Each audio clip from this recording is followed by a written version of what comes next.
એક તરફ ગુજરાતમાં રાજકારણ ગરમાયું છે તો બીજી તરફ ઈરાન અને ઇઝરાયલનું જે યુદ્ધ વિરામ થઈ ગયું છે એ પછી શેર બજારમાં જોરદાર તેજી જોવા મળી છે. આજના દિવસના 10 એવા મોટા સમાચાર વિશે આ વિડીયોમાં આપણે ટૂંકમાં ચર્ચા કરી લઈએ અને શરૂઆત આપણે ગુજરાતના વરસાદથી જ કરીએ તો ગુજરાતમાં છેલ્લા 4 દિવસથી અંધરાધાર વરસાદ આવી રહ્યો છે.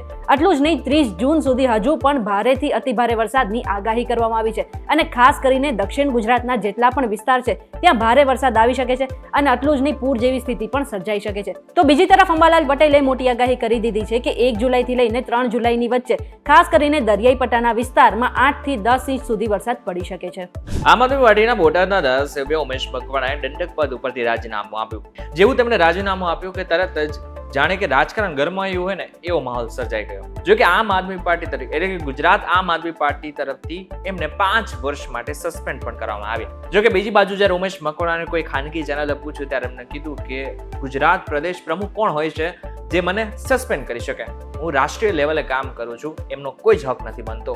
ઉત્તરાખંડમાં રુદ્રપ્રયાગ બદ્રીનાથ હાઈવે પર એક મોટી દુર્ઘટના બની હતી જેમાં 20 લોકોથી ખીચોખીચ ભરેલી બસ જે છે એ અલકનંદા નદીમાં ખાબકી ગઈ હતી, જેમાં અત્યાર સુધી 2 લોકોના મોતની માહિતી સામે આવી છે. આટલું જ નહીં, 8 લોકો ઇજાગ્રસ્ત છે અને 10 લોકો ગુમ હોય એવું પણ કહેવાય રહ્યું છે. અને ખાસ વાત તો એ છે કે આ બસમાં ગુજરાતના એટલે કે સુરતનો એક પરિવાર પણ તેમાં સામેલ હતો, જેમાંથી એક બાળકીનું મોત પણ થઈ ગયું છે. હિમાચલ પ્રદેશના કુલ્લુ અને કાંગડા જિલ્લામાં વાદળ ફાટવાની ઘટના બની છે, જેને જ કારણે ત્યાં 5 લોકોના મોત થઈ ગયા છે. મુખ્યમંત્રી સુખવિન્દર સિંહે એવી પણ માહિતી આપી છે કે ઘણા બધા લોકો અત્યારે પણ લાપતા છે. મહત્વની વાત તો એ છે કે તેમણે એમ પણ કહ્યું છે જે લોકો ખાસ કરીને હિમાચલ પ્રદેશ ફરવા માટે આવે છે તેઓ ચોક્કસથી આવે, પરંતુ નદીઓ જેવા વિસ્તારમાં ન જાય.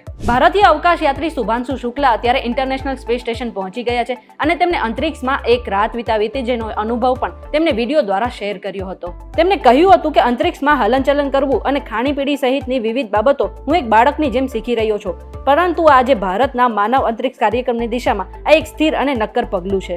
શુભાંશુ શુક્લા ઇન્ટરનેશનલ સ્પેસ સ્ટેશનની મુલાકાત લેનાર પ્રથમ ભારતીય અને અંતરિક્ષમાં જનાર બીજા ભારતીય બની ગયા છે. 12 જૂને અમદાવાદમાં જે એર ઇન્ડિયાનું પ્લેન ક્રેશ થયું એમાં AAIB ને મોટી સફળતા મળી છે. સરકારે આજે જણાવ્યું કે વિમાનના બ્લેક બોક્સમાંથી કોકપિટ વોઇસ રેકોર્ડર એટલે કે CVR અને ફ્લાઇંગ ડેટા રેકોર્ડર સુરક્ષિત કાઢવામાં આવ્યું છે. તેનો ડેટા ડાઉનલોડ કરવામાં આવ્યો છે અને હવે તેનું વિશ્લેષણ શરૂ કરી દેવામાં આવ્યું છે.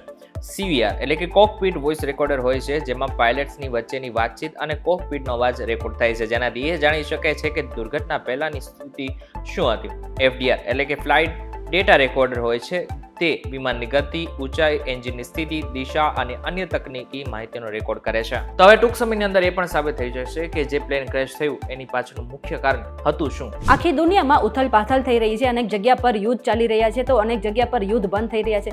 એવામાં ભારતીય શેર બજારમાં જોરદાર ઉછાળો જોવા મળ્યો હતો. આજે સેન્સેક્સ 1000 પોઈન્ટના ઉછાળા સાથે 83,755 પર બંધ થયો હતો, તો બીજી તરફ નિફ્ટી પણ 304 પોઈન્ટના ઉછાળા સાથે 25,550 પર બંધ થયો હતો. આટલું જ નહીં, આજે રોકાણકારોની મૂડીમાં 3.46 લાખ કરોડનો વધારો પણ નોંધાયો છે. આપણા દેશના સંરક્ષણ મંત્રી રાજનાથસિંહ અત્યારે હાલ ચીનની મુલાકાતે છે. સંરક્ષણ મંત્રી રાજનાથસિંહ શાંઘાઈ સહયોગ સંગઠન એટલે કે ASCO ના શિખર સંમેલનમાં હિસ્સો લેવા ચીન પહોંચ્યા છે.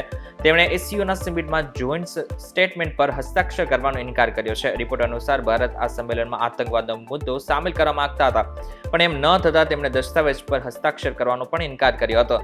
ખાસ તેમાં પહેલગામનો ઉલ્લેખ પણ નહોતો, જ્યારે બલુચિસ્તાનનો સમાવેશ થતો હતો.